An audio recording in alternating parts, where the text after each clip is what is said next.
Good afternoon, ladies and gentlemen. Welcome to our post-cabinet briefing for Wednesday, the 16th of December, 2015. Today, the brief will be given by the Minister of Governance, Honorable Raphael Trotman. Mr. Trotman. Thank you. Good day, everyone. Thank you for, I think we moved the time from 11 to 1, so thank you for your understanding and patience. I will give the brief on behalf of Cabinet today, and several matters will be covered. The first is a brief on the Amila Falls Hydro Project. What is going on with that is very much in the news, which really is accompanied by a report about a meeting held in Paris with representatives of the government of Norway, government of Guyana. 3, Cabinet has given its approval for the reintroduction of an inspectorate unit of the Ministry of Public Infrastructure. 4thly, Cabinet received a report on, of course, forensic audits, review of NISIL, very much already in the news. Cabinet as well as approved, 5thly, the release of scrap metal for export. That should be good news for Christmas for some people. Operation Dragnet continues, bad news for many. And 7, Cabinet continues to give no objection to contracts. So without any ado, I'll start. Cabinet was briefed on a meeting between the delegation of the Kingdom of Norway and the Cooperative Republic of Guyana, at which meeting as well in attendance were representatives of the Inter-American Development Bank, which was held in Paris, France on the 9th of December 2015. The delegation included, on behalf of Norway, the Honorable Ms. Tina Sundoft, Minister of Environment and Climate. For Guyana, the Honorable Raphael Trotman, Minister of Governance, yours truly.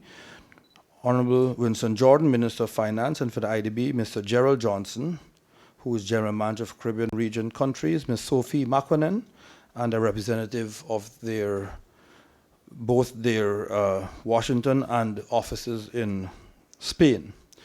The 2 government delegations reaffirmed their commitment to the partnership in the context of the Green Economy Agenda, and within this context, there were discussions about the Amila Falls project. The Guyana delegation reiterated its position that the Amila Falls project was not one that it could support as currently conceptualized. That viability was not assured, and was not assured, and that there were concerns which related to the least cost that it could be constructed for, and the fact that we did not want to attract any debt in constructing such a project. It was pointed out that the previous due diligence efforts by the IDB were incomplete and inconclusive, and that key conditions necessary to assure project viability did not meet with buy-in by potential partners including Side Global and China Rail. Concerns with the proposed governance structure of the project were also alluded to, particularly with respect to the sharing of risks, such as possible cost overruns. The government of Norway agreed that it was decided not to proceed with the Amila project. Rather, I should repeat that. It was agreed that if it was decided not to proceed with the Amila Falls project, then consideration would be given for alternative uses of the $80 million, which is currently being held by the IDB. And we should also together look at a least cost study, which should be completed by May of 2016. It was further agreed that a review of the Amila project to determine its viability will be time-bound and guided by clear terms of reference, and will seek to identify satisfactory criteria for the government of Guyana to determine the project's viability. Reporting as well from Paris, Cabinet was also briefed on other aspects on the deliberations between the delegation of the Kingdom of Norway and Guyana at the meeting in Paris, France. In this regard, Norway's interest in Guyana's response to governance indicators under the Memorandum of Understanding between the 2 countries was noted.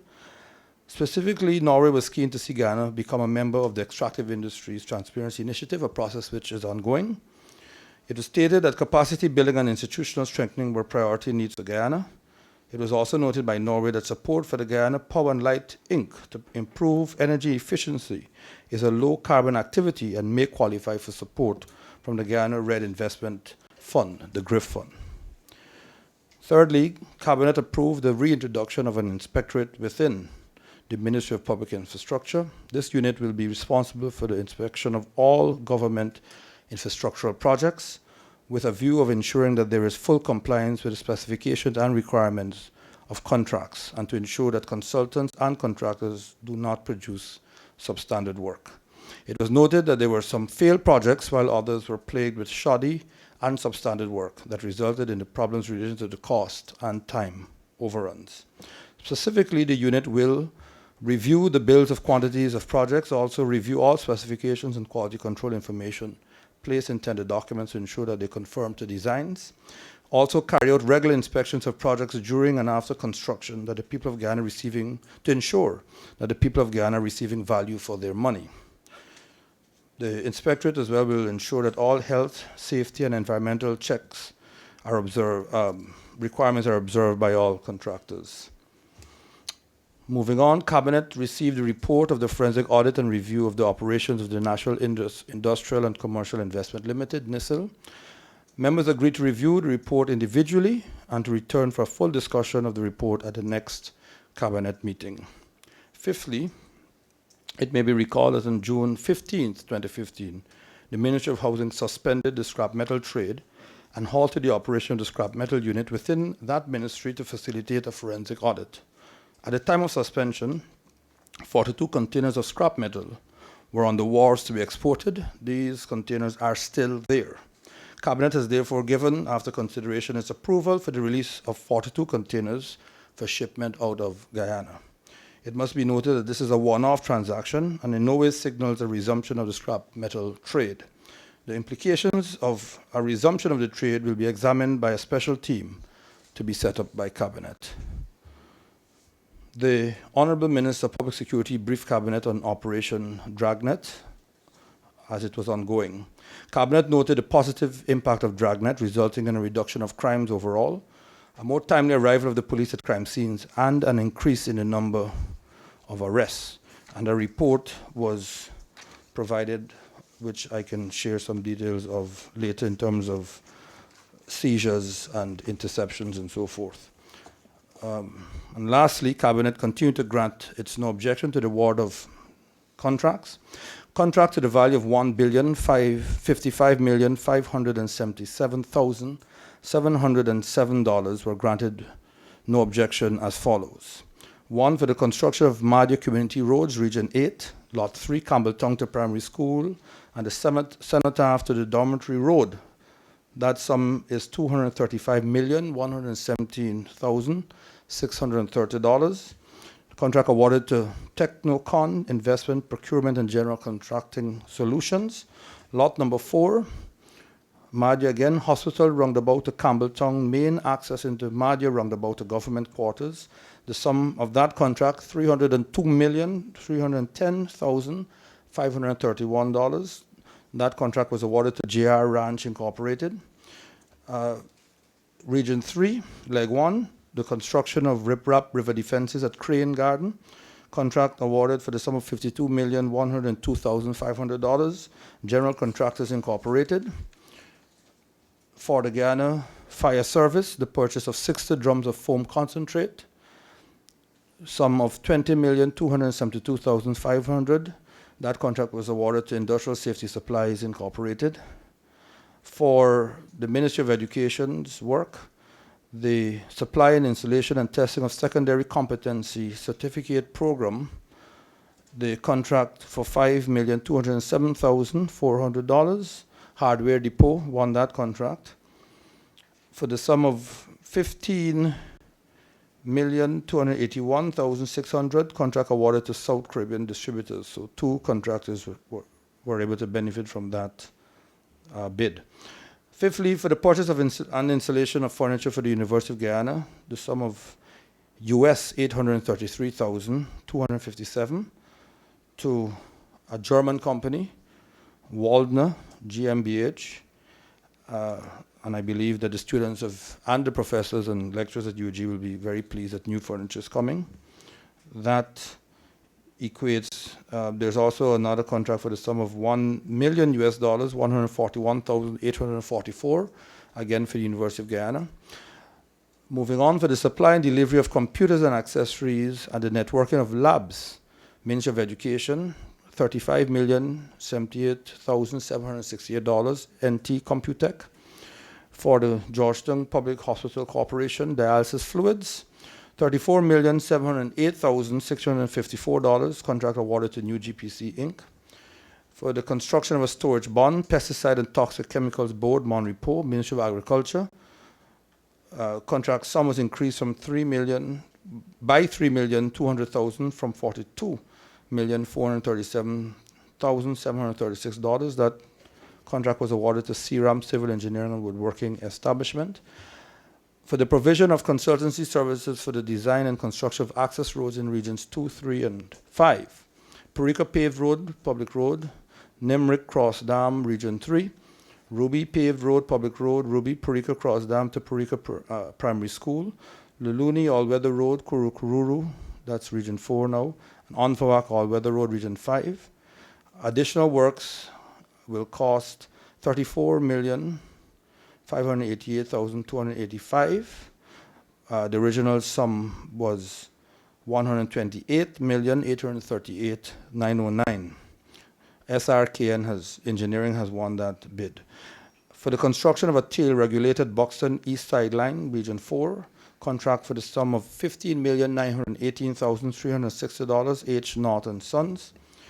For the operation and security of NDIA mobile and fixed pumps in regions 2, 3, and 4, an increase of $14,640,000, up from $39,162,000.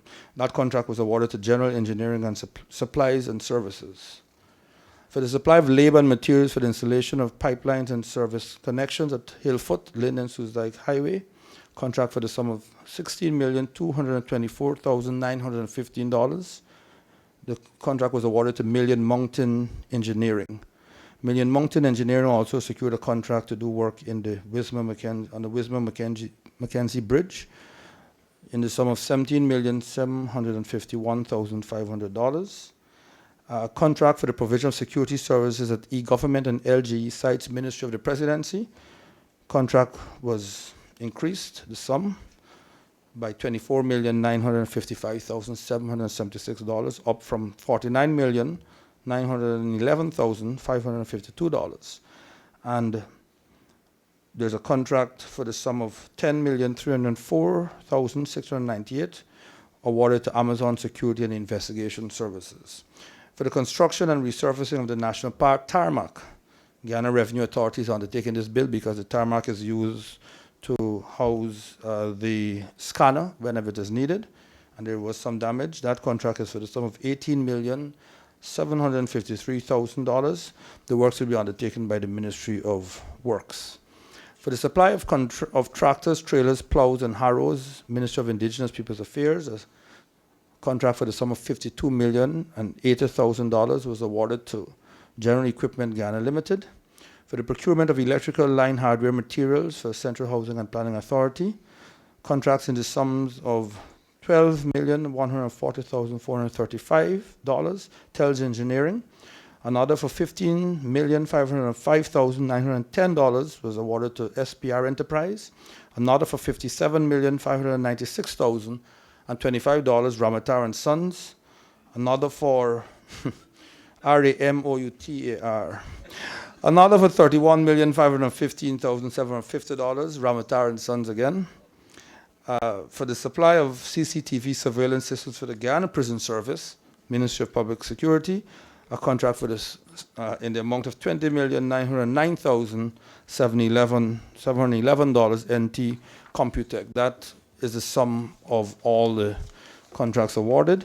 As indicated, the total amount was $1,055,577,707. And that ends the brief, post-cabinet brief. Yes, sir. Amila Falls. It seems as though it's dead in the water, but you said that Norway would support an another project, to invest in the $80 million. Sir, may I ask, first of all, what's the state of the road leading to the Amila Falls? And has government taken any position on what will happen to that road, whether it will be allowed to be Well, the road continues to be a matter that is under discussion and consideration at many cabinet meetings.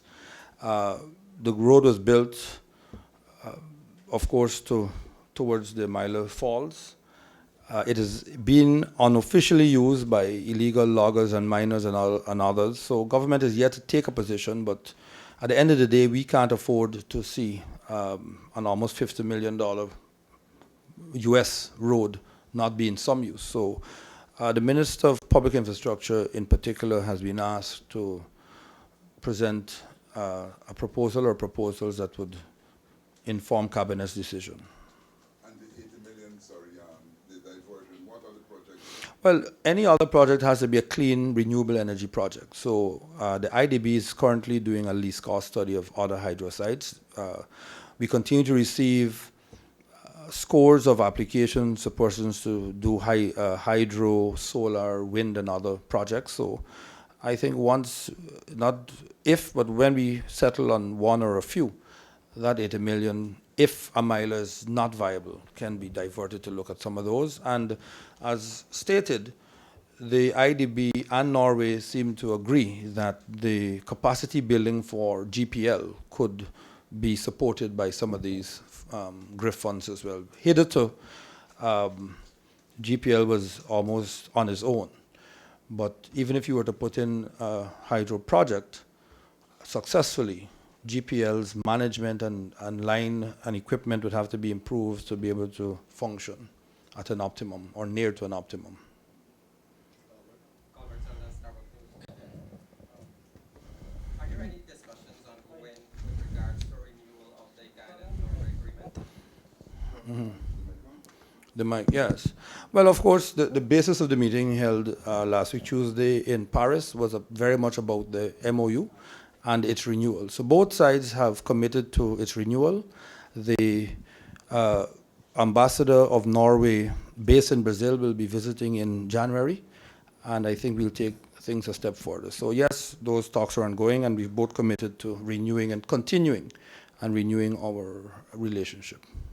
So a renewal would start from this year or from next year or whenever you sign the MOU? Well, it's like, how do I put it? It's like a contract that has expired, but the parties continue functioning as if it is still in force. So whenever we actually sign the new MOU, it would just be a formality because we are continuing to function as if we have an existing. Though the previous one has expired, we continue to function as if there is a MOU in place and we are relating to each other as such. What's the latest with the payments for last year under the MOU? Well, there's just, I don't want to be flippant, but there's $43 million left to be disbursed from the total of 250 million, sorry. There has been some sloth expressed in terms of some projects. When the ambassador comes in January, these are some of the things that we'll be looking at to see how we can move things faster. So the sloth in the projects, that is holding up the payment for No, I didn't say that. There's been some expressions of sloth, but that's not holding up anything. The 43 million that is to come has to be based on projects that have been submitted. So it's not holding up this final disbursement. Minister Trotman, Dennis Shabraw, Sir, could you say when will the review of Amale be start, and who will actually be conducting this review, and how long will the review last? And as I have the microphone, sir, could you say what is the status of the commissioner of the Geology and Mines Commission? In terms of the review, it was the Norwegian government has requested the IDB to do the review. The IDB has said that it only has so much information in its possession. A lot of the proprietary information relative to Amile is in the possession of Site Global, and so both countries and the IDB are to approach Site to have that discussion about how we can access that information. But we would expect that the review would be done in the first quarter of 2016. Insofar as the commissioner is concerned of GGMC, he is on leave, and that matter is under consideration by the board of directors. Do you have any idea? I'm not a member of the board. I really can't say. Because, sir, they said that the matter was referred to you. Well, I returned to the country yesterday, and I'm to receive a brief from the board. So as it is, I'm not fully seized of the board's final decisions or positions. Good afternoon, Kiana Wilberg. Just a follow-up to my colleague's question. Since we're on the GGMC issue, in the interest of transparency and accountability, I would like to know what is your take on the chairman of the GGMC board, given the recent revelations in the media? Well, I think what we've seen playing out in the media recently confirms everybody's belief that the regulation of mining in Ghana is in a terrible state. There's no denying that. And steps have to be taken to clean it up if we are to move forward on a healthy footing. Insofar as specific allegations against Mr. Vera and against the chairman are concerned, I will withhold any comment publicly on either, because both, I've seen comments and accusations and allegations leveled against both persons. At the end of the day, the president, as the responsible minister, I am just a delegated officer, wants mining cleaned up. And so, in the interest of transparency and accountability, many of the revelations, I think, are actually helping government to form a position. Cabinet is yet to make a determination, but we're not going to pronounce in favor of one or against either at this point in time, but of course everything is under consideration. Okay, that was just a follow-up. So my question now, could you update us on the Baishalin operations and whether you've decided to grant the request of Baishalin for the 2-year extension? Well, as I indicated in the last occasion, no, there's been a request. It still awaits some documentation vis-a-vis its financing viability. We are waiting that. So as it is now, there's nothing happening. We don't have sufficient upon which to even give it an objective review. Gordon Mosley, News Source. Sir, could you say what may have been the purpose of the visit to the Ministry of the Presidency today by the head of NISL, Mr. Brasington? Was he summoned to a meeting with the President or a meeting with the Minister of State? I will not be able to comment. I know that there is a meeting of the board of NISL today, so maybe he came for that meeting. But I don't know the purpose of which he was present in the office, whether it was by way of a summons or by way of a notice or an invitation. I really can't say. Jimbo Paul, iNews. Mr. Trotman, the government has been flouted by GTUC for its non-consultation on the 15,000 bonus for public servants. How do the government respond to this criticism saying it did not follow the rule of law? Rule of law? Well, first response that government would want to see the specific area of law that says that it had to consult with the GTUC. That is not to say that government has no interest in consultation. I believe that Minister of State Harman had met with TUC and GPSU executives and has given government's commitment to regularize what has been a broken system for almost two or more decades. We have Christmas coming. There's every likelihood that next week will be a shortened week. Were you to enter into protracted deliberations about whether or not public servants get their 50,000, I rather suspect it would be given out in 2016 December. I think government took a decision that it thought was in the best interest of the workers by going out to pay it out. It meant no disrespect to the unions, but we believe that no one can gainsay that the workers are deserving of a bonus, well-deserved bonus, and I'm sure that they would persuade their executives of the union that indeed they're deserving of their bonus and they should have it.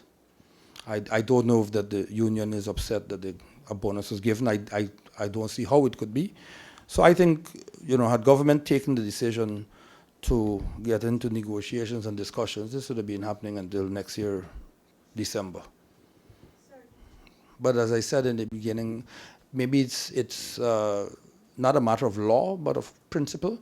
And we've already said that we are committed, but the system is of such that it will take time. We've been broken for decades, and it's going to take time to get back to a notion or a degree of normalcy as we understand it. Mr. Trotman, a follow-up on the wages matter, on the bonus rather. Sir, could you say how government is managing to pay these bonuses and increases in light of what it also said is a bad economy? There's a difference between a broken economy and a bad economy. few countries in the world can boast a healthy, good economy right now, but that doesn't mean that you still don't recognize your moral and other obligations to provide an end-of-year bonus. So yes, the economy is bad, but it permits 50,000. If it was in a better shape, we would have given 100,000, which is what we wanted to do. Davina Samaru, Guyana Times. Sir, could you say, since government will be revoking the contract with Ed Ahmad for the land on Thomas Road, will you be giving that land back to the GPSU? And could you say what is the status of the report on the Rodney COI?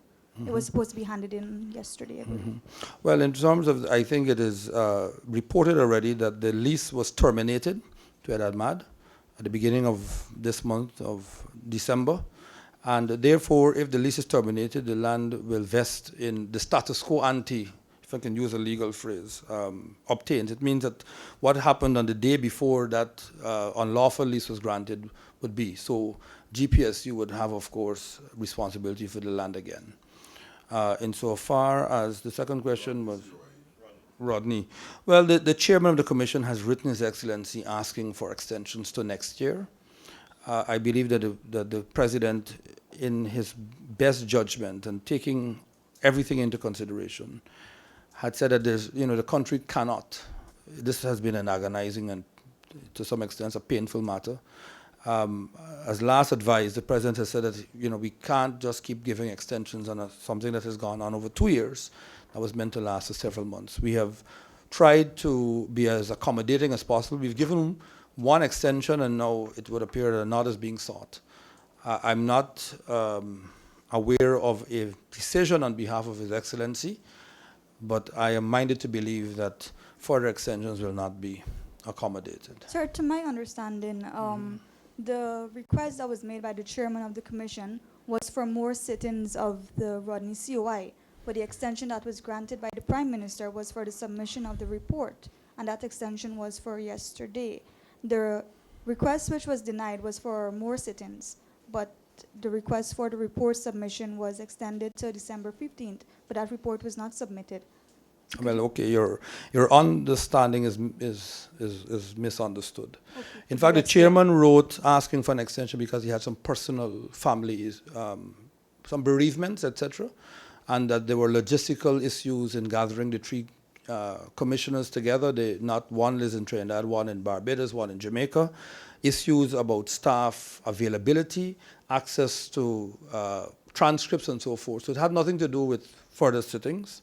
And government believed that the extensions given were reasonable or beyond reasonable, and afforded the commission sufficient time to complete and submit its report. Just one follow-up question. Could you say when you expect this report to be submitted and if the government will be taking any actions? Well, the truth is this is $1 million question because we really would like the report submitted as soon as possible. And so the question really needs to be directed to the chairperson. We can't compel, but we can only request strongly that the report be submitted.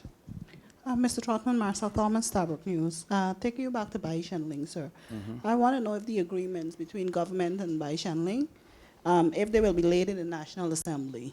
I will have to speak. The agreement was inked between the former Minister of Finance and representatives of the company some time ago. And so I'll have to speak to the Minister of Finance about that. It's not within my remit to do so. But both the APNU and the AFC were petitioning for this. Agreed. As I said, I will raise the matter to the Minister of Finance. And on gold smuggling and the Curacao gold, you had approached the U.S. for help with gold smuggling. I'd like to know, sir, what's the latest with that investigation? One, I can say that the U.S. government has continued to provide support. In fact, there was a briefing that was given to myself, Minister of Public Security, recently by security officials of the U.S. government who were here in Guyana. Insofar as that particular matter is concerned, that is a matter that the police and the Special Organized Crime Unit is taking up. And Curacao, sir? That particular matter, Curacao, is with the SOCU and the police force. Mm-hmm. Sir, the Inspectorate Ministry of Public Infrastructure, over time, government has been poor when it comes to enforcement. And you're putting an inspectorate in place to replace what I don't know, but it's supposed to supervise constructions and what have you. Could you, sir, say what is the size of the inspectorate? Where would it be based? And what were some of the qualifications you would be looking for when you're going to employ these people?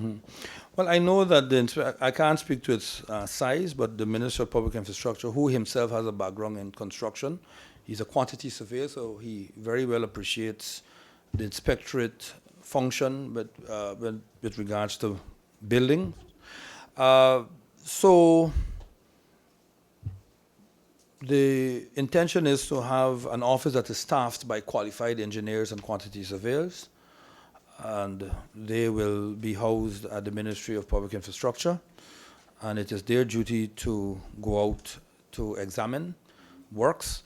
I can tell you as well that the ministry is also looking to enter into partnerships with communities where the first and best eyes on a project are the people living. They can tell whether the road is 1 inch or 4 inches, or whether the wall is straight or even up. In some cases, you get billed for construction that has not even taken place. So it's again a process, because years ago the Ministry of Public Works did have an inspector division that was closed, but government has taken a decision, particularly after seeing what we've inherited.